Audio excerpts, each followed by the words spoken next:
मगर एक कल्चर शुरू है। वो गया है सिंगापुर तो हम भी जाएंगे, वो गया है रमजान में उम्रा के लिए 5 बार तो हम भी उम्रा के लिए जाएंगे। ऐसा नहीं कि इबादत के लिए जाएं, वहां की एक नेकी 1 लाख के बराबर है, वहां का एक रोजा 1 लाख के बराबर है, वहां एक खत्म कुरान करेंगे तो 1 लाख खत्म कुरान के बराबर होगा। नहीं नहीं, वो अपनी बीवी अपने बच्चे के साथ गया है, मुझे भी जाना। एक उम्रा का कल्चर शुरू हो गया है महानगरों में, बंबई में, बेंगलोर में, दिल्ली में, बड़े शहरों में एक उम्रा का कल्चर शुरू हुआ है। वो गया है, हम हज फर्ज है, हज नहीं कर रहा है, उम्रा का कल्चर शुरू हो गया, जबकि उम्रा फर्ज नहीं है, हज फर्ज है। और हज फर्ज हुआ था 10 साल पहले, और हज में जितना डिले करेगा उतना ही बड़ा गुनाह उसके नामे अमाल में लिखा जाएगा। उम्रा किया कि नहीं किया इस सवाल नहीं होगा, क्योंकि हज के साथ उम्रा होता ही है। लेकिन ये अलग से उम्रा का कल्चर, ये सिर्फ किताब देख करके नहीं, मुंह देख के शुरू हुआ है। वो जा रहा है तो हम भी जाएंगे, वो गया है तो हम भी जाएंगे, मेरा रिश्तेदार गया है तो हम भी जाएंगे, मेरा फूफा गया है तो हम भी जाएंगे, मेरे समाज का मालदार गया है तो हम भी जाएंगे। बच्चा बोलता है कि अब वो गया है तो हम भी जाएंगे। और उम्रा के लिए बंदा उठा चला गया। जैसे नमाज फर्ज है, बंदा घर से निकला मस्जिद चला गया। जैसे ज़कात फर्ज है, अपने माल का हिसाब लगाया, ज़कात कितनी निकली अब गरीब को दे दिया। लेकिन यहाँ चूंकि उम्रा के लिए जाने से पहले एक बाज़ाब्ता फंक्शन ऑर्गेनाइज होता है, और वो फंक्शन होता है, ये अमीर गरीबों को, रिश्तेदारों को दावत दी जाती है। अब वहां साहब वीडियो शूटिंग हो रही है, अब घरों को सजाया जा रहा है, उम्रा और हज मुबारक के बोर्ड लगाए जा रहे हैं, और 10-20 गाड़ी के साथ उसको साहब सी ऑफ करने के लिए जा रहा है, उसको इस्तेकबाल करने के लिए जा रहा है। ये जो देखने में जो अच्छा लगता है, अब यहाँ शौक जगह कि हमको भी जाना है, हमको भी ऐसा करना है। 50-100 लोग उनसे मिलने आ गए, वो गुलाब का माला डाला जा रहा है, उसको साहब तोहफे दिए जा रहे हैं। वो फर्ज अदा करने की नीयत नहीं है। अल्लाह रब्बुल इज्जत ने नमाज फर्ज किया है, नमाज अदा कर नहीं रहा। हज फर्ज नहीं है, उम्रा फर्ज नहीं है, गरीब है, उसके पास माल नहीं है, मगर चाहत है उम्रा करने की। ये चाहत शैतानी चाहत है। क्यों? नमाज फर्ज आज़म है, जो हज से बड़ा फर्ज है, यह सबसे बड़ा फर्ज है। ये फर्ज अदा कर नहीं रहा है, मगर उसको उम्रा के लिए जाने की चाहत, जो गैर जरूरी चाहत है। उम्रा फर्ज है नहीं, नमाज फर्ज है, और नमाज पढ़ने मस्जिद जाता नहीं, मगर उम्रा करने के लिए जाना चाह रहा है। इसका मतलब है वो शरीयत देख के नहीं जाना चाहता, वह दूसरों का माहौल देख के, दूसरों का मुंह देख के, अपने गांव समाज के रिश्तेदारों का कल्चर देख करके, उनके जाने का अंदाज देख करके, उनके 10 गाड़ी आगे पीछे फूल माला का कल्चर देख के उनको एक ख्वाहिश पैदा हो रही, वो किया है तो हम भी करेंगे। और दूसरों का मुंह देख रहा है। नमाज जरूरी है, 5 वक्त फर्ज है, और 10 साल के बाद से मार के बच्चों को नमाज पढ़ाने का आदेश है। गरीब, अमीर, फकीर, मिस्किन, देहाती, शहरी, मर्द, औरत, सब पर फर्ज है। जो फर्ज आजम है, हज से बड़ा, हज जिंदगी में 1 बार, ज़कात साल में 1 बार, रोजा साल में 1 महीना, मगर ये नमाज पंजगाना 24 घंटे में 5 बार रोजाना फर्ज है। मरते दम तक फर्ज है, अमीर पर भी, गरीब पर भी, सेहतमंद पर भी, बीमार पर भी, यहाँ तक कि बिस्तर पे जो लेटा है खड़ा ना हो सकता हो, उस पर नमाज फर्ज है, न उससे छुटकारा नहीं है। 1 वक्त की नमाज छोड़ना हराम और गुनाह कबीरा है, बड़ा गुनाह। जैसे शराब पीना हराम, जिना करना हराम, सूद खाना हराम, झूठ बोलना हराम, गीबत करना हराम, नमाज पंजगाना छोड़ना एक बड़ा हराम है। यानी जिसके बदले में यूं कह लिया जाए कि अगर कोई 10 साल शराब पिए, सच्ची तौबा करे तो अल्लाह माफ कर देगा। लेकिन किसी पर नमाज फर्ज हुई 15 साल में, वह नमाज शुरू करे 25 साल में, या 10 साल की नमाज उसके जिम्मे कज़ा है। वह 50 उम्रा कर ले, 10 बार हज कर ले, या 10 साल की नमाज बतौर कज़ा उसको अदा करना पड़ेगा। इससे उसकी नमाज उसके जिम्मे से साकित नहीं होगी। जब भी उसके दिल में चोट लगेगी कि मुझको इबादत करना चाहिए, तो उसको इबादत करते हुए जितने साल की नमाज कज़ा हुई है उसको तो अदा करना पड़ेगा, इसके जिम्मे से साकित नहीं होगी। अब आप समझ सकते हैं इस नजरिए से नमाज कितना बड़ा फर्ज है, नमाज छोड़ना कितना बड़ा गुनाह है। 10 साल शराब पीऊं, तौबा करूं तो माफ कर देगा, लेकिन 10 साल नमाज छोड़ूं तो तौबा करने से माफ नहीं होगा गुनाह, बल्कि यह नमाज जिम्मे रहेगी, इसको पढ़ना पड़ेगा। जो इतना बड़ा फर्ज है उसके ताल्लुक से कोई शौक नहीं है, कोई अरमान नहीं है, और उसके लिए कोई मस्जिद जाना आना नहीं है। और जो उम्रा फर्ज नहीं है उसके लिए चाहत है, उसके लिए पैसा कर्जा लेना है, उसके लिए पासपोर्ट बनवाना है। इसका मतलब है शरीयत के तकाजे को फुलफिल नहीं कर रहा है, नफ्स के तकाजे को फुलफिल कर रहा है, वह सोसाइटी के तकाजे को फुलफिल कर रहा है। ये सारा उल्टा पुल्टा काम आज शुरू हुआ है। मतलब है घूमना, नाम है उम्रा का, उम्रा के बहाने घूमना है। मक्का की सिटी, मक्का की बिजली, वहाँ की सड़कें, वहाँ की एयर कंडीशन बसें, एयर कंडीशन होटल, वहाँ की आइसक्रीम, वहाँ का जबरदस्त 3 टाइम बफे सिस्टम का खाना, वह सब एक 15 दिन उम्रे में हज के मौसम में 40 दिन लगे ताकि घर के काम से छुट्टी मिल गई, चलो रमजान का उम्रा मक्के में मनाया जाए, सारा रमजान वहां मना। सब पैसों का कमाल है। और फिर औरतों का कमाल है, औरतों ने प्रेशर बनाया कि मदीना जा रहा है, ना मदीने का है और काम रमजान की मसरूफियत और भीड़ भाड़ से बचने का है कि रमजान में इफ्तार बनाओ, उसके लिए समोसा बनाना है, उसके लिए बहुत सारा आइटम बनाना है, पकोड़ा बनाना है। अब मालदार है, चलिए रमजान मदीने में गुजारेंगे। अब एक शौहर बेचारा क्या करेगा, मदीना का नाम सुनने के बाद तो ऐसे ही हर आदमी साहब इश्क और मोहब्बत की वादी में सैर करने लगता है। मदीने का नाम बीवी ने लिया है तो बीवी ने नाम मदीने का लिया है, मदीने की मोहब्बत में नहीं लिया है। वह रमजान में काम की छुट्टी पाने के लिए वह मदीने का नाम लिया है। इसीलिए अब अरब साहब बंबई में, दिल्ली में, कलकत्ता में, चेन्नई में मालदारों में एक माहौल पैदा हो गया है। माहौल पैदा घूमने का कल्चर, गैर मुस्लिमों के यहाँ सिंगापुर जाने का कल्चर, थाईलैंड की राजधानी बैंकॉक जाने का कल्चर, गैर मुस्लिमों के यहाँ अमेरिका जाने का कल्चर। मुसलमानों में भी जो बड़े बड़े मालदार लोग हैं वो मक्का मदीना चले गए कभी कभार, बाकी जाना है इस बार छुट्टी गुजारनी है कहाँ पे, इस बार जाना है मलेशिया, इस बार अगले बार इंडोनेशिया, अगले बार थाईलैंड, अगले बार जर्मनी, अगले बार न्यूयॉर्क, उसके आगे फ्रांस की राजधानी पेरिस। यानी घूमने का कल्चर है। घर में जो सुकून मिलना था उस घर में आग लगा दिया उसने। होटल का कल्चर, घूमने का कल्चर शुरू है। तो क्या मतलब, घूमने के बाद घर आ गए, उसके बाद जिंदगी में बाहर आ गई, मजा मिल गया, फिर उसके बाद खबरें मिलती हैं अरबपति के घर से तलाक हो गई, वहां से जहर का जवाब आता था। 15-20 दिन के बाद मुझे अपने बच्चे की खैरियत मालूम होती थी। लेकिन अल्लाह ने कितना जबरदस्त तोहफा हमें अता फरमाया। अब 20 दिन का वेट नहीं करना है, बल्कि 20 सेकंड में अपने बच्चों की खैरियत दरियाफ्त कर लेनी है। मेरा बच्चा अमेरिका रहता है, मैंने यहां से फौरन फोन डायल किया, फौरी कई सेकंड के अंदर वहां से जवाब मिला कि अब्बू मैं खैरियत से हूं, हमारे बारे में फिक्र करने की जरूरत नहीं है, अल्हम्दुलिल्लाह मैं सेहतमंद हूं। अब बाप माँ का सीना ठंडा हो गया, उनका बेटा अच्छा है।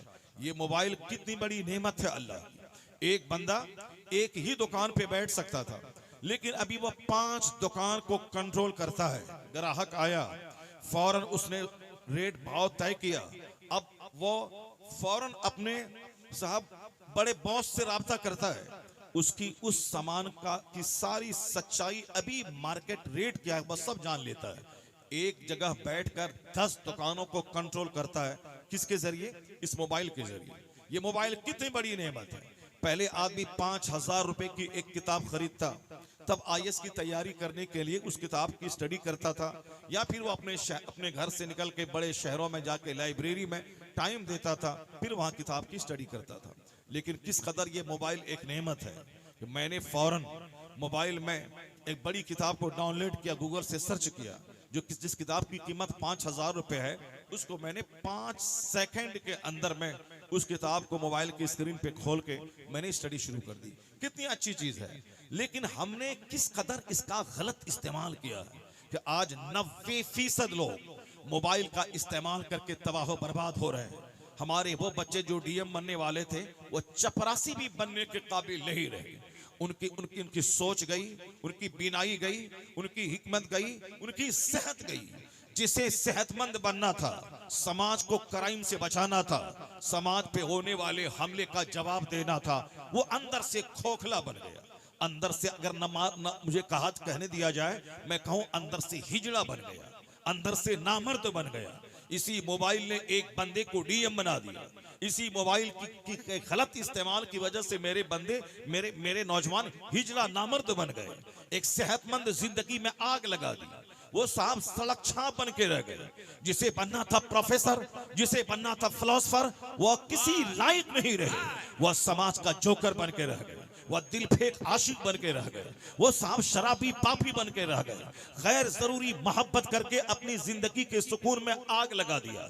मेरी वो बच्चियां जिसे मुजाहिद की माँ बननी थी, जिसे बहुत बड़े अख्ताब व अब्दाल जिसे पैदा करना था, बहुत बड़े उलमा और बहुत बड़े हुक्मा को जन्म देना था, वह समाज की एक सड़ी हुई शख्सियत बन के रह गई।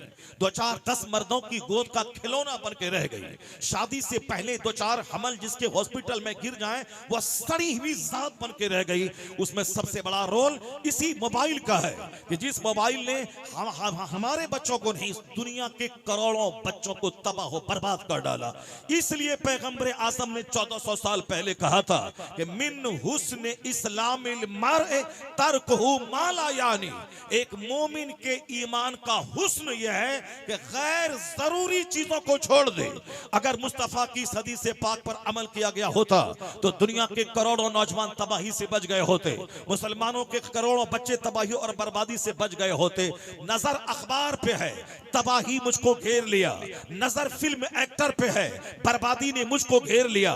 नजर दुनियादार नेताओं पे है, इसलिए बर्बादी ने मुझको चारों तरफ से घेर लिया। जिस दिन नजर मुस्तफा सरकार पे टिक जाए, औलिया सालिहीन पे हो जाए, बर्बादियां नहीं तरक्कियां कदम चूमेंगी, कामयाबियां कदम चूमेंगी। इसलिए हमारे खतीब कहते हैं, हमारे हकीम कहते हैं, हमारे इमाम कहते हैं, हमारे उलमा कहते हैं, इस रुए जमीन पर सबसे ज्यादा जिसकी जिंदगी का मुताला किया जाए वह पैगंबर आज़म अलैहिस्सलाम की ज़ात गिरामी है। सबसे ज्यादा आका अलैहिस्सलाम की जिंदगी को पढ़ा जाए, आका अलैहिस्सलाम की जिंदगी का मुताला किया जाए। मर्द भी, औरतें भी, मुस्लिम भी, गैर मुस्लिम भी, गैर मुस्लिमों के बच्चे भी तबाह बर्बाद हैं, इसलिए कि उनकी जिंदगी भी खेल तमाशे से इबारत है। आज उसके लोग भी तरसते हैं, परेशान हाल है, कहते हैं कि बच्चों का फ्यूचर कैसे बचाया जाए, इनके मुस्तकबिल को तबाही से कैसे बचाया जाए। मैंने एक दानिश्वर का कौल पढ़ा, अगर बच्चियों को बचाना है तो उसके हाथ में मल्टीमीडिया मोबाइल मत दो। अगर अपने बच्चों को बचाना है तो इन नौजवान बच्चों के हाथ में बाइक मत दो। अगर इसे तुमने बाइक दिया तो किस चौराहे पे इसकी डेड बॉडी के हजारों टुकड़े हो जाएंगे, कहना मुश्किल है। आज से मैंने 10 साल पहले की खबर मैंने पढ़ी थी, एक बाप ने ईद का तोहफा अपने बच्चों को मौत का तोहफा दिया था। इसी हिंदुस्तान में दौलत का ये मतलब नहीं है कि बंदा चाहे जैसे चाहे उसको लुटा दे, कि अल्लाह ने मुझको दौलत दी है मैं जैसे चाहूं जियूं। कौन है आप बोलने वाले? मौलाना साहब कौन होते हैं समझाने वाले कि ऐसे दौलत का इस्तेमाल कीजिए, ऐसे जिए। मेरा पैसा है, मेरा मन है, जैसे मैं चाहूं अपनी जिंदगी के दिन गुजारो, ठीक है, नो प्रॉब्लम। तुम्हारा मन है, जैसे चाहो तुम जियो। हमारा काम ये नहीं है कि आपकी गर्दन में चादर डाल के मस्जिद डालूं, मस्जिद में घुसा दूं। हमारा काम ये नहीं है कि मैं आपके गर्दन में चादरें डालकर शराब की भट्टी से बाहर निकाल लूं। नहीं, ये काम न किसी नबी पे फर्ज था और यह काम न किसी नबी के गुलाम आलिम पे फर्ज है। अंबिया कराम की जिम्मेदारी यही थी कि अल्लाह का पैगाम लाखों करोड़ों के बीच में पहुंचा दिया करते थे कि अल्लाह ने ये कहा है। अब बंदों का दिल है, अल्लाह रब्बुल इज्जत उसके दिल को फेर देता था। लाखों में 2-4 लोग कलमा पढ़ के मोमिन हो जाते थे। न अंबिया कराम अल्लाह का कलाम पहुंचा देते थे कि अल्लाह ने कहा है। अब दिल बदलना अल्लाह का काम है, आपका काम सिर्फ इतना है कि आप लोगों तक अच्छाई का पैगाम पहुंचा दें। बाकी गले में चादर डाल के मस्जिद घुसाना न ये किसी नबी पर फर्ज था और न किसी नबी के गुलाम आलिम पर यह फर्ज है। अंबिया कराम भी कहते थे वमा अलैना इल्लल बलाग, हमारे ऊपर सिर्फ पहुंचा देना है अल्लाह का कलाम। ये अल्लाह ने कहा है। खाने पीने के ताल्लुक से, शादी ब्याह के ताल्लुक से, घर मकान की तामीर के ताल्लुक से, औलाद की पैदाइश के ताल्लुक से, हम अपने जीने मरने के ताल्लुक से, पड़ोसी के ताल्लुकात के ताल्लुक से, अमीर गरीब मिस्कीन बेवा के ताल्लुक, हुकूक और इख्तियारात के ताल्लुक से, यानी राइट्स एंड ड्यूटीज क्या है ये खोल के बता दिया। अब आपकी जिम्मेदारी है उस राइट्स को कबूल करें, उस ड्यूटीज को कबूल करें। ये काम अंबिया कराम करते थे और यही काम अंबिया के गुलाम उलमा भी करते हैं। तो मगर क्या होता क्या था कि पहुंचा दिया गली में, कूचे में, मस्जिद के मेंबर से, ईदगाह के मेंबर से पहुंचा दिया। मेरा काम पहुंचाना और दिल का बदलना अल्लाह रब्बुल इज्जत का काम है। यही काम पहले भी था, यही काम आज भी है। मेरा काम पहुंचा देना है कि अपनी जिंदगी को तबाही में मत डालें। यह दौलत अल्लाह की अमानत है।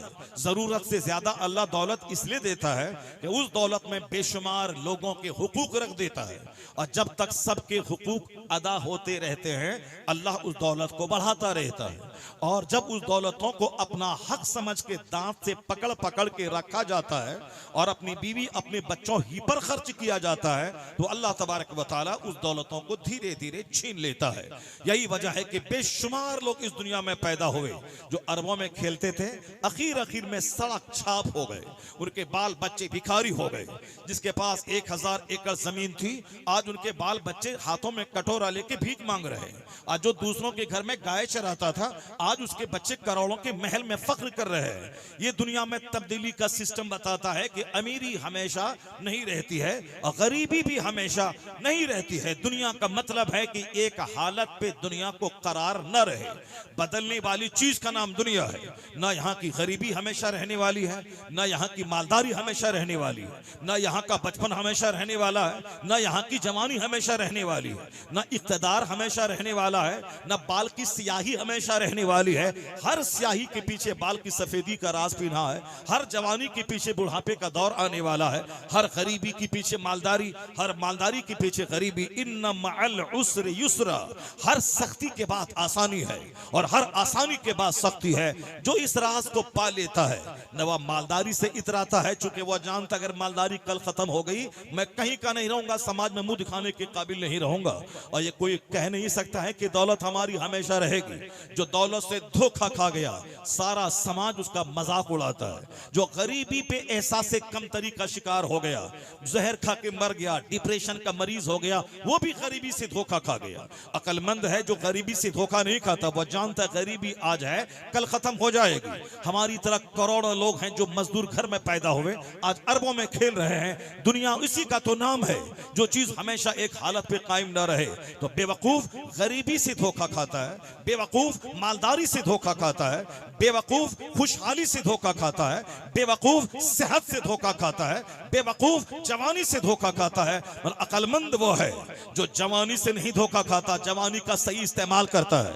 जो अमीरी से धोखा नहीं खाता, मालदारी का सही इस्तेमाल करता है। जो गरीबी से एहसास कमतरी का शिकार नहीं होता, वह उस गरीबी को सही ढंग सही मीनिंग में लेता है। वह समझता है कि मालदारों के ऊपर ज़कात फर्ज है, गरीब पर नहीं। मालदारों पे हज फर्ज है, गरीब पे नहीं। मालदारों पे कुर्बानी वाजिब है, गरीब पे नहीं। मालदारों पे सदका फित्र वाजिब है, गरीब पे नहीं। मालदारों पे उश्र वाजिब है, गरीब पे नहीं। इतनी ढेर सारी जिम्मेदारियां मालदारों के ऊपर में है। हज क्यों नहीं किया, ये उनसे सवाल होगा जिसके पास माल है। ज़कात तुम्हारे पास 1 करोड़ है, 2.5 लाख क्यों नहीं निकाला, ये मालदारों से सवाल होगा। 100 करोड़ है, 2.5 करोड़ तुमने माल क्यों नहीं निकाला, ये मालदारों से हिसाब है, गरीबों से हिसाब नहीं है। गरीबों से नहीं पूछा जाएगा तुमने हज क्यों नहीं किया, गरीबों से नहीं पूछा जाएगा तुमने ज़कात क्यों नहीं दी, गरीबों से नहीं पूछा जाएगा तुमने उश्र और निस्फ उश्र क्यों नहीं निकाला, गरीबों से नहीं पूछा जाएगा तुमने कुर्बानी का सड़ा हुआ जानवर क्यों ज़बह किया, गरीबों से नहीं पूछा जाएगा तुम ईदगाह जाने से पहले सदक़े फित्र के नाम पे गरीबों के चूल्हे में आग लगाने का सामान क्यों नहीं मुहैया किया। गरीब हल्का फुल्का था, इसलिए पैगंबर आज़म ने कभी कहा था मेरी उम्मत के फकरा, मेरी उम्मत के गरीब अमीरों के मुकाबले में 500 साल पहले जन्नत चले जाएंगे। 500 साल पहले। चूंकि अमीर अगर जन्नत जाएगा भी साहिब ईमान है, साहिब तकवा है, वो जन्नत जाएगा, लेकिन हिसाब किताब के बाद जाएगा। अमीरों को रोका जाएगा कि तुम रोको, तुम पर हज फर्ज हुआ था 20 साल पहले, अब 20 साल तुमने हज में डिले क्यों किया, जवाब देना होगा। तुम पर ज़कात फर्ज हुई थी 1 करोड़ में 2.5 लाख, तुमने 50,000 ज़कात दिए, उसका तुमने 2 लाख रुपए ज़कात क्यों नहीं दी। तुम पर कुर्बानी वाजिब थी, तुमने कुर्बानी ठीक जानवर की क्यों नहीं किया। ये सारा सवाल मालदारों से होगा। From where you earn this, in which ways you spend this, कहां से तुमने कमाया, किस रास्ते में तुमने माल खर्च किया, ये सारा हिसाब किताब उससे होगा जिसके पास माल है।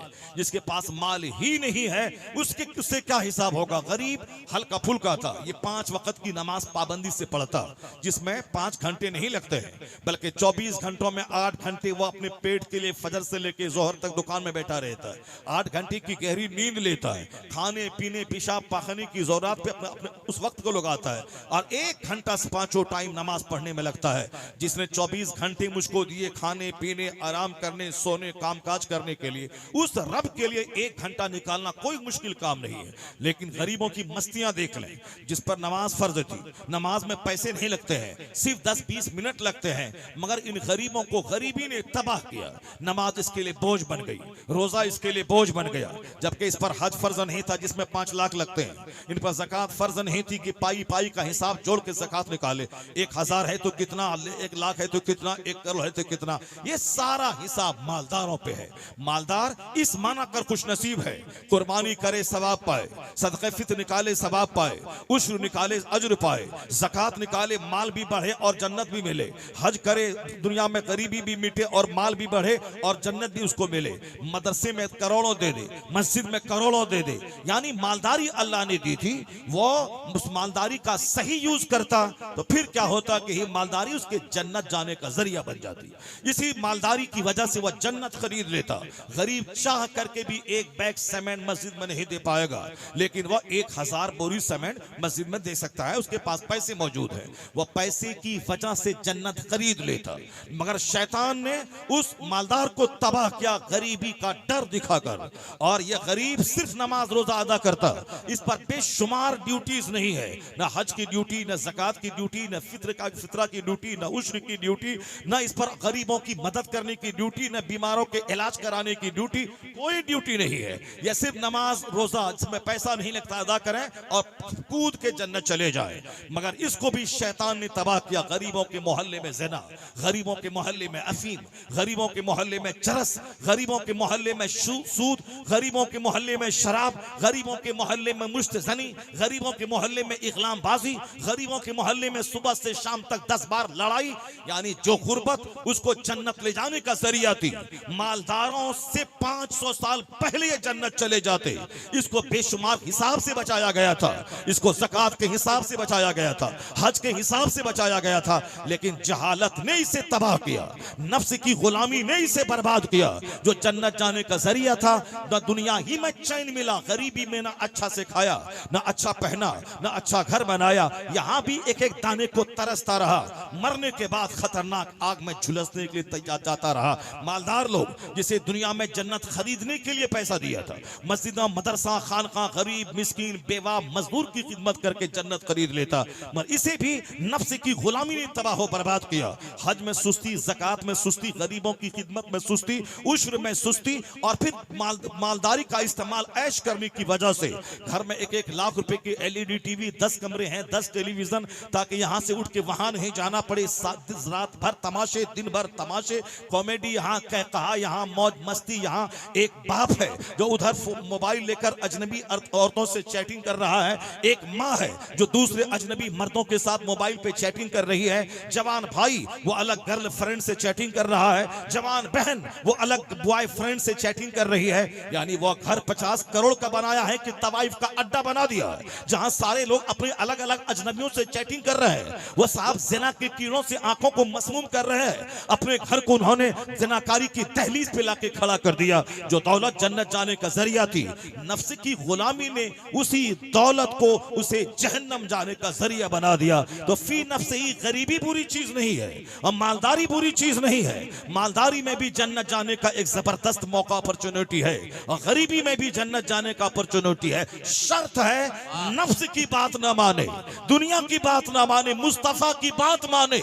अगर मालदार है तो यही मालदारी जन्नत ले जाने का जरिया है, अगर मुस्तफा की गुलामी है तो वही गरीबी मालदारों से पहले जन्नत ले जाने का जरिया। सुभान अल्लाह, नारे तकबीर, नारे रिसालत, जश्न ईद मिलादुन नबी, उर्से मुक़द्दस, मसलके आला हज़रत। सुभान अल्लाह, सुभान अल्लाह। जिंदगी में सरकार दो जहां अलैहिस्सलाम की हयात तैयबा का मुताला करना एक पढ़े लिखे आदमी के लिए भी, एक अनपढ़ के लिए भी, एक गरीब के लिए भी, एक मालदार के लिए भी, मर्द के लिए भी, औरत के लिए भी, सब के लिए कितना जरूरी है, इसी नुक्ते नजर से आप समझ सकते हैं। डॉक्टर बर्नार्ड शॉ, यूरोप का एक गैर मुस्लिम स्कॉलर, इतना बड़ा पढ़ा लिखा आदमी, जिनके पांव की धूल के बराबर हिंदुस्तान के गिनती के चंद दानिश्वर नहीं है, जो इस्लाम के बारे में गलत तबसरा करते हैं, जो मसाजिद व मदारिस के बारे में गलत तबसरा करते हैं, जो पैगम्बर आजम के ताल्लुक से मुसलमानों को तकलीफ दे जुमले का इस्तेमाल करते हैं। ये पढ़े लिखे लोग जिनके पांव की धूल के बराबर नहीं।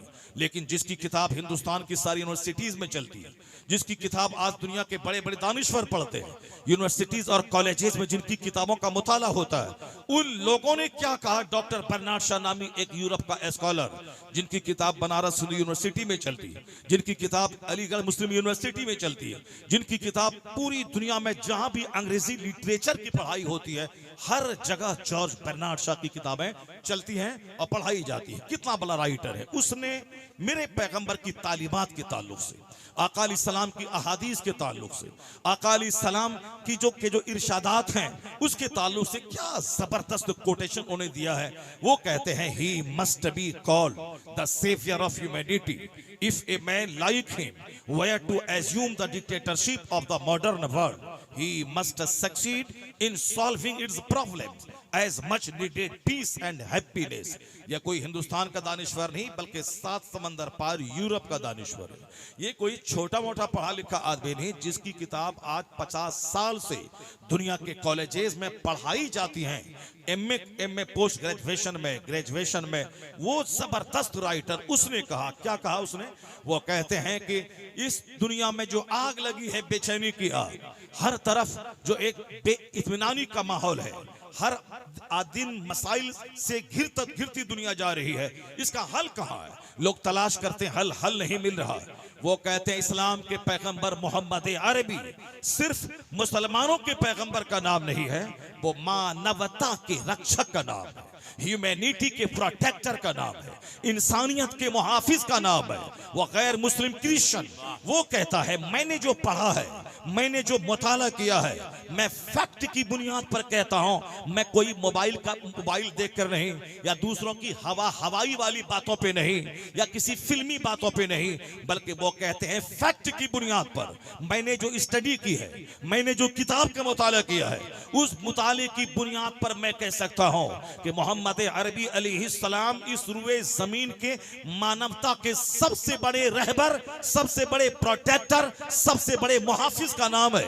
If a man like him were to assume the dictatorship of the modern world, वो कहते हैं इस जदीद दुनिया में अगर मुस्तफा की हुक्मरानी चले, उनके कानून की बालादस्ती हो, अगर दुनिया के लोग उनके ज़ाब्ते की रोशनी में जिंदगी के दिन गुजारे, अपने मसाइल का हल उनके इरशादात की रोशनी में करना चाहें, वो कहते हैं he must succeed in solving it's problems, वह जरूर अपने मसले के हल करने में कामयाब हो जाएंगे। यानी सारे मसले का हल मोहम्मद अरबी के इरशादात में मौजूद। सुभान अल्लाह, सुभान अल्लाह, सुभान अल्लाह। इसी को डॉक्टर इकबाल ने कभी कहा था कि की मोहम्मद से वफा तूने तो हम तेरे हैं, ये जहां चीज है क्या लौहो कलम तेरे हैं, दुनिया और आखिरत के सारे इनामात तेरे लिए हैं, शर्त है कि मुस्तफा की गुलामी का मतलब उनके इरशादात, उनके अहकामात, उनके गाइडलाइंस, उनके फरामीन, उन्होंने जो हमारे लिए मार्गदर्शन किया है, वो मार्गदर्शन हमारे लिए एक जबरदस्त मैटर है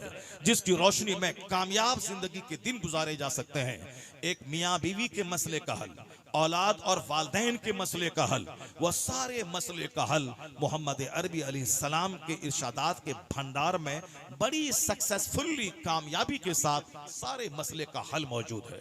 अब मेडिसिन की दुकान में कैंसर की दवाई मौजूद है, एड्स की दवाई मौजूद है, टीबी की दवाई मौजूद है। अब बंदा सिर्फ इतना करे, वह जान ले कि टीबी की कौन सी दवाई है, कैंसर की कौन सी दवाई है, एड्स की कौन सी दवाई है, उस दवाई को दवाखाने से ले इस्तेमाल करे, फौरी उसका असर महसूस करेगा कि फौरी इसका असर क्या है। मैं डॉक्टर बर्नार्ड शॉ की बात, तो एक दानिश्वर की बात बड़ी अच्छी बात है, मैं उसके बाद की रोशनी में 2-3 मसले का मैं हल बताता हूँ कि आका अलैहिस्सलाम ने कितनी प्यारी बात कह दी। तो हुजूर की बात क्या है? वो कुरान पाक की तशरीह है। कुरान पाक अल्लाह का कलाम, हमारे पैदा करने वाले रब का कलाम है। जिस तरह हम कमजोरी का पुतला है, मेरी नींद हमारी कमजोरी, पेशाब पाखाना पेट में है दो कीजिए हमारी कमजोरी, बीमारी की तलवार गर्दन पे लटक रही है ये हमारी कमजोरी, रुसवाई की तलवार मेरी गर्दन पे लटक रही है हमारी कमजोरी। ये इंसान कमजोरी का पुतला है। ये इंसान पैदा ही हुआ है कमजोरी से, चूंकि पानी की एक नापाक बूंद से इंसान की पैदाइश हुई है। कितना कमजोर है हम, कितनी कमजोर हमारी बुनियादी तारीख है। लोग नहीं गौर करते हैं, नहीं सोचते हैं, अलग बात है, पर हम कमजोर हैं। हमारी कमजोरी ये है कि जिस कतरे के निकलने के बाद मियाँ बीवी का अंग अंग नापाक हो जाता हो, उसी कतरे से मेरी पैदाइश हुई है। हमारे बदन में कोई कुत्ता टच कर जाए, मेरी गोद में कुत्ता बैठ जाए, अब मेरे सारे कपड़े में पेशाब पखाना लग जाए, गुस्ल फर्ज नहीं है। जहां नाजासत है उसको धो दें, आप पाक हो जाएंगे। लेकिन एक कतरा है जिसके निकलने के बाद सर से लेके पांव तक सारा अंग अंग नापाक हो जाता है। एक बाल के बराबर भी कोई जगह सूखी रही तो 50 बाल्टी पानी से नहा लें, गुस्ल नहीं होगा। वो कौन सा कतरा है? वो वही है नुत्फा, मनी का कतरा, जिसको अगर निकल गया वो फिर सर से लेके पांव तक सारा अंग नापाक होता है। उसी नापाक कतरे से पैदाइश हुई है इस हजरत इंसान की। अल्लाह कहता है फलयनजुरिल इंसान मिम्मा खुलिक मिम्मा इंदाफि यखरुजु मिन बैनि सुल्बि व तराइब इन्नहु अला रजइही लकादिर। अल्लाह कहता है कि आदमी को अपनी पैदाइश पर गौर करना चाहिए, रिसर्च करना चाहिए।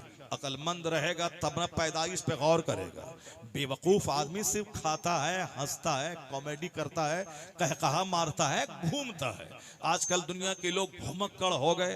घर जो अपना घर जन्नत का नमूना है, आदमी खेत में रहे, खलियान में रहे, बाजार में रहे, अपने घर में आने के बाद जो सुकून मिलता है वह सुकून बाहर कहीं दस्तयाब नहीं है।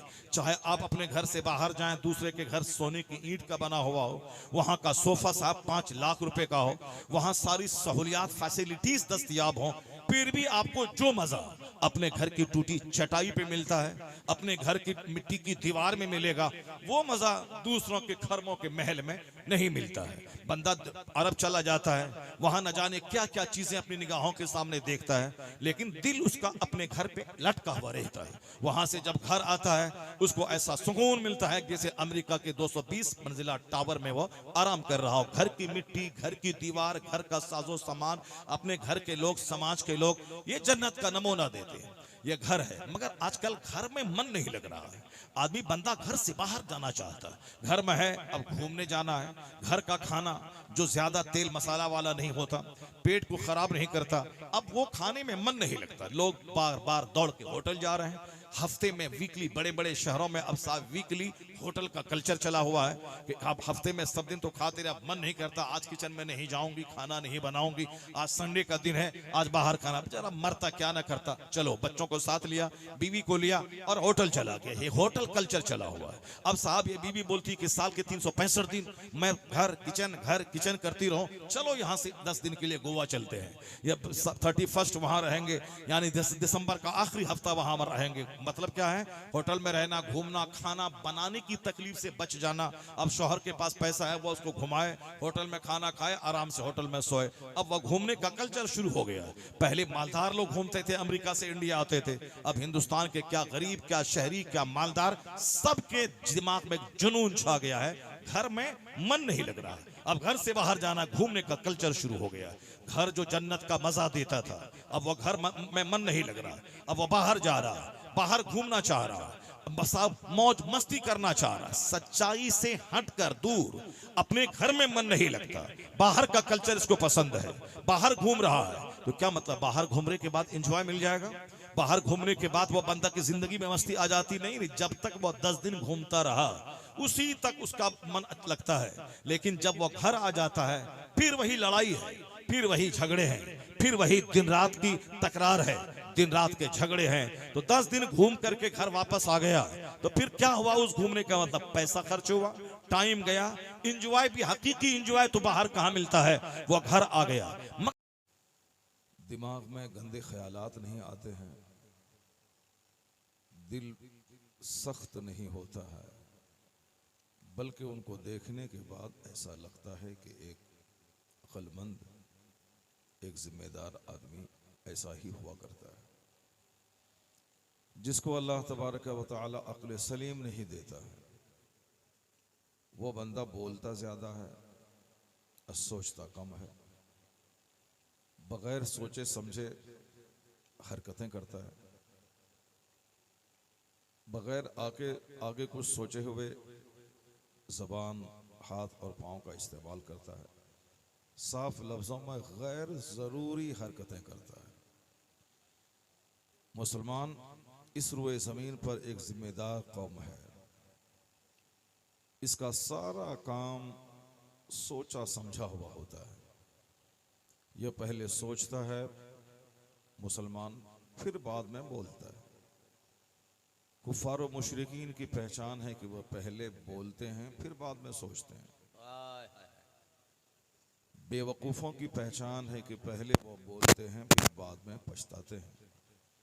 अक्लमंद पहले सोचते हैं फिर बोलते हैं तो उनकी बात बावजन होती है। एक अच्छे इंसान की यही पहचान है। अच्छे इंसान की यही अलामत होती है कि वह गैर ज़रूरी बातों से परहेज करता है। बिला वजह चौक चौराहे पे घूम के दूसरों का चेहरा देखना, बिला वजह दूसरों के मकान पे गहरी निगाह टिकाना, बिला वजह दूसरों की बहू बेटी पे गहरी नज़र डालना, बिला वजह रात के वक्त जो सोने का है गली कूचे में घूमना और फिरना, और दिन जो काम करने का वक्त है उस काम करने के वक्त में सोए रहना। ये उल्टा पुल्टा काम बेवकूफ़ों और अहमकों का होता है। अक्लमंद लोग अपने बुजुर्गों की कद्र करते हैं। अक्लमंद लोग दीनी महफिलों की कद्र करते हैं। वो तकरीर को इंटरटेनमेंट और एंजॉय के लिए नहीं बल्कि अपनी जिंदगी को सजाने और संवारने के लिए इस्तेमाल करते हैं। सुभान अल्लाह, सुभान अल्लाह। अक्लमंद वो है जो गंभीर होता है। अक्लमंद वो है जो दूसरों का चेहरा नहीं देखता, निगाहें नीची करके अपने दिलों को देखा करता है।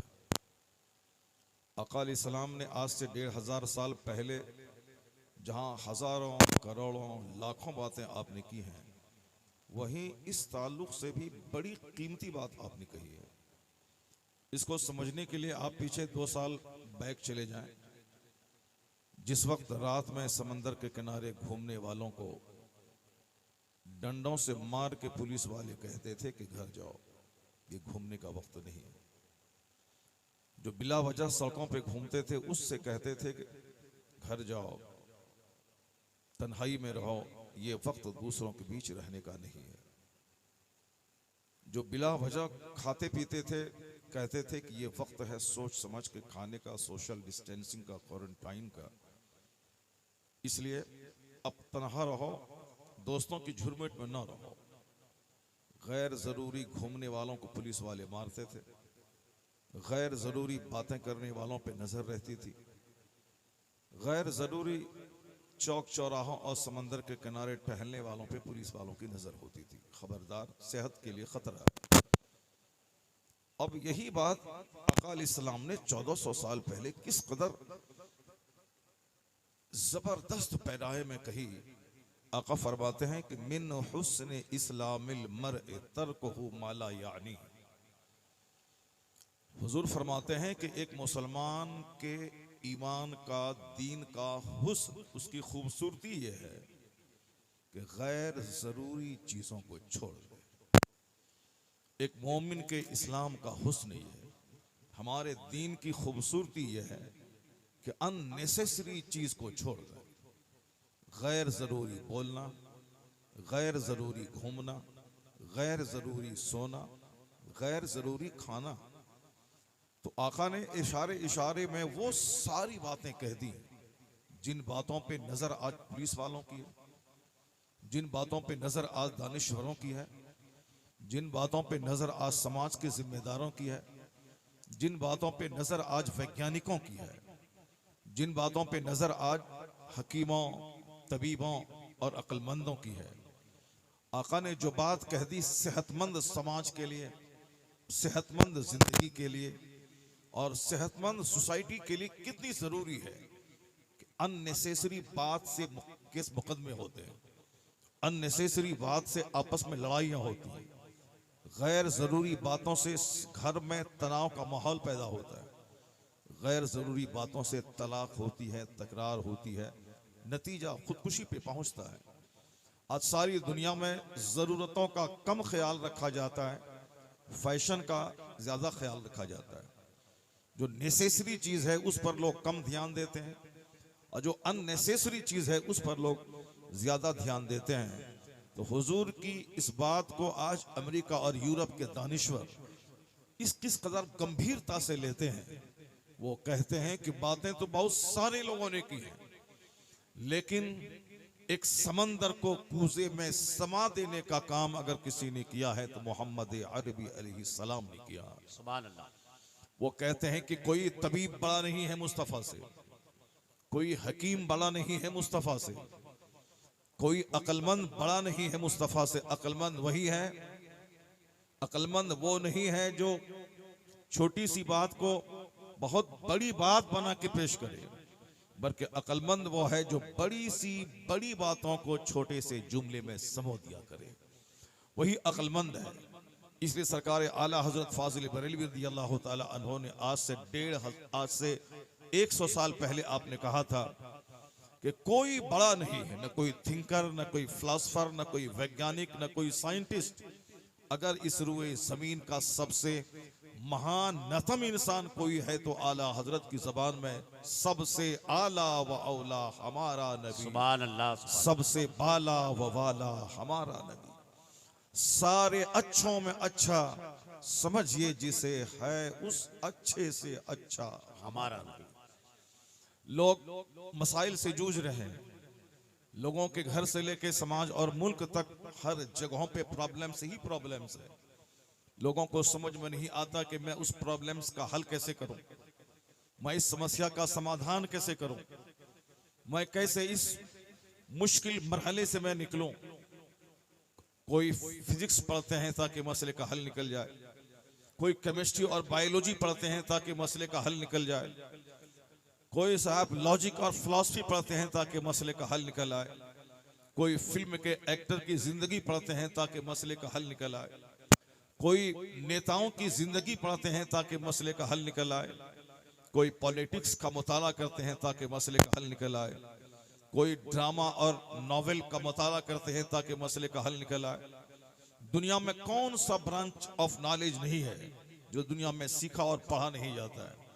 फिलॉसफी यहाँ है, लॉजिक यहाँ है, फिजिक्स केमिस्ट्री बायोलॉजी यहाँ है, एस्ट्रोलॉजी यहाँ है, एस्ट्रोनॉमी यहाँ है, रोजाना अखबार पढ़ना यहाँ है, फिल्में देखना यहाँ है, धारावाहिक देखना यहाँ है। सबका एक मतलब होता है कि मैं अपने मुश्किल का हल तलाश करूं।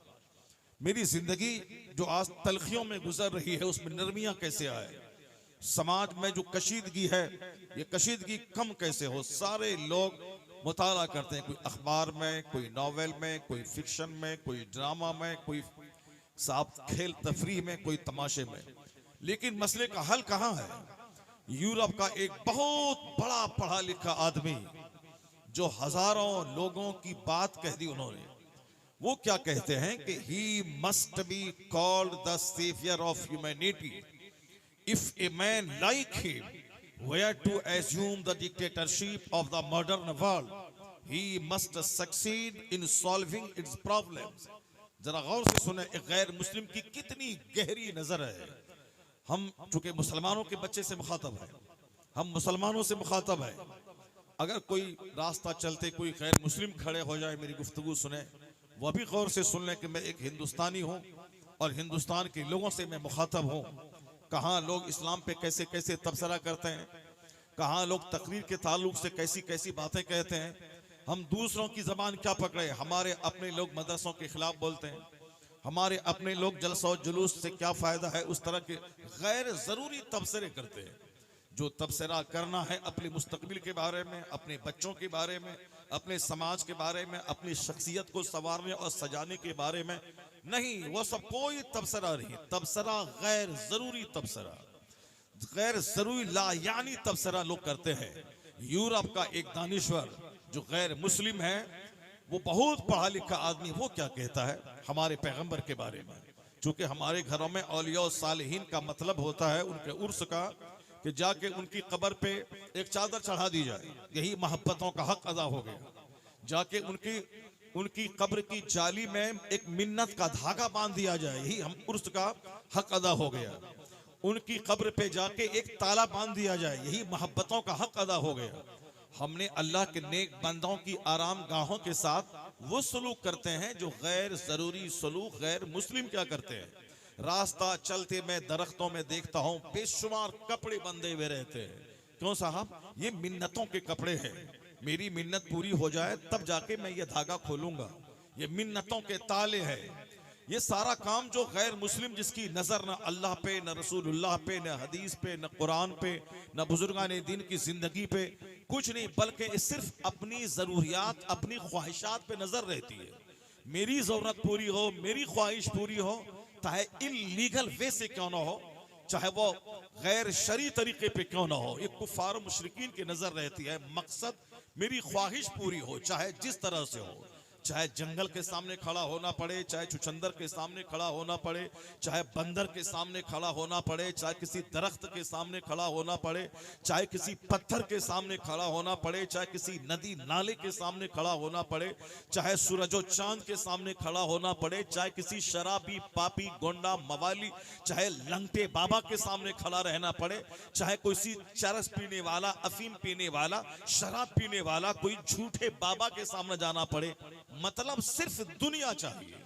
उसकी नजर सिर्फ दुनिया पे होती है। अब जहां से उसको दुनिया मिल जाए, चाहे अफवाह रिजाल से मिल जाए कि लोग कहते हैं कि फलां का जगह गया था, बेटा मिल गया था, ये सोच काफिराना है। सिर्फ दुनिया चाहिए। और मोमिनाना सोच क्या है? नहीं नहीं, दुनिया नहीं चाहिए, बल्कि दुनिया का जो बनाने वाला है उसकी मार्फत चाहिए। दुनिया बनाने वाला चाहिए। इसलिए हमें दुनिया चाहिए, मगर नदी नाले के पास नहीं चाहिए, हमें किसी झाड़ के पास नहीं चाहिए, हमें किसी दरख्त और किसी बंदर के सामने नहीं चाहिए। हमें दुनिया चाहिए दुनिया बनाने वाले से चाहिए, और ईमान के साए में चाहिए, ना कि ईमान लूटा के चाहिए। हमें दुनिया चाहिए हराम से नहीं, बल्कि हमें हलाल से दुनिया चाहिए। सुभान अल्लाह, सुभान अल्लाह। ये ख्याल मोमिनाना है, ये मोमिन की सोच है कि दुनिया मुझे चाहिए, मगर गैर जरूरी हरकतों से नहीं चाहिए। इसलिए आका अलैहिस्सलाम ने कभी कहा था, नहैतुकुम अन ज़ियारतिल क़ुबूर, मैंने तुमको कब्रों की जियारत से रोका था कि कब्रों की जियारत मत किया करो, लेकिन अब मैं तुमसे कहता हूं कि फजूरूहा, कब्रों की जियारत क्या करो। अब तुम्हारा ईमान पुख्ता हो गया, अब तुम हराम व हलाल को समझने लगे, अब तुम दुनिया और आखिरत में फर्क महसूस करने लगे। इसलिए अब मैं तुझसे कहता हूं कि कब्रों की जियारत क्या करो। क्यों क्या करो? धागा बांधने नहीं, तागा बांधने नहीं, गैर जरूरी बैंड बाजा लेकर नहीं, डीजे लेकर नहीं, नाच गाने के साथ नहीं, औरतों की भीड़ भाड़ और हुजूम के साथ नहीं, वो ऐसे मत जाओ। बल्कि हुजूर क्या कहते हैं? कब्रों की जियारत क्या करो। क्यों? फ़इन्नहा तुज़हिदु फ़िद दुनिया व तुज़क्किरुल आखिरा, इसलिए कि कब्रों की जियारत से आखिरत याद आएगी और दुनिया की चाहत घटती हुई नजर आएगी। सुभान अल्लाह, सुभान तो कब्रों की हाजिरी का सबब मुस्तफा ने बयान फरमाया कि उससे तुम्हारी दुनियावी ख्वाहिशात घटेंगी, दुनिया की चाहत घटेगी, आखिरत की तैयारी का शौक बढ़ेगा। जब तुम साहिब कब्र के सामने खड़े होगे, तुमको लगेगा कि इस कब्र में वो शख्स है जिसने गुनाहों का मुंह तक नहीं देखा। इस कब्र में वो शख्स है जिसकी रातें बड़ी जिम्मेदाराना गुजरती थी। इस कब्र में वो शख्स आराम फरमा है जिसने कभी भी किसी भी बुत और दरख्त के सामने कभी सजदा तो दूर की बात, कभी हाथ तक नहीं उठाया। एक जिम्मेदार आदमी मुझे इनकी कब्र पे जाके इनकी जिंदगी के कामों की नकल करनी है, इनके नक्शे कदम की पैरवी करनी है। इन्होंने दुनिया को किस सेंस में लिया है, मुझे भी उस सेंस में दुनिया को लेना है। पता ये चला लोगों ने शरारतों से उस कब्र की जियारत को किस कदर खुराफात का अड्डा बनाया। और हुजूर ने क्या कहा था? अक्लमंद वही है जो दुनिया तर्क करने के लिए कब्र वाले के पास जाए, अब बेवकूफ वो है जो दुनिया तलब करने के लिए उस कब्रिस्तान के पास जाए, उस कब्र वाले के पास जाए। आका अलैहिस्सलाम ने कहा था कि इन बुजुर्गों को देखो, तुम्हें जिंदगी की माहियत समझ में आएगी, हकीकत समझ में आएगी। तो लोगों ने, काफिरों ने ख्वाहिशात की गुलामी कर ली, मगर मुसलमानों को हमेशा ख्वाहिशात पे नजर नहीं रहती, बल्कि सच्चाई पे, हकीकत पे, शरीयत पे नजर रहती है। अब जरा गौर से सुनिए, हमारे यहाँ चूंकि काफिरों के माहौल में रहते रहते हमारे बाल बच्चों की सोच भी उजड़ी हुई सोच हो गई है। उनका काम भी खैर जिम्मेदाराना होता जा रहा है। जो चीज उसे रोजाना कंपलसरीली पढ़ना चाहिए उसको पढ़ते नहीं है, जो चीज नहीं करना चाहिए उसको लेते हैं। ये मोबाइल बहुत अच्छी चीज है, इस दौरे जदीद का एक बड़ा तोहफा है अल्लाह की तरफ से। वरना पहले हम यहाँ से खत लिखते थे, एक हफ्ते के बाद वो खत हमारे बच्चे के पास बंबई पहुंचता था, फिर वहां से उस बंदे मेरे बेटे का खत खाने के वाकयात हो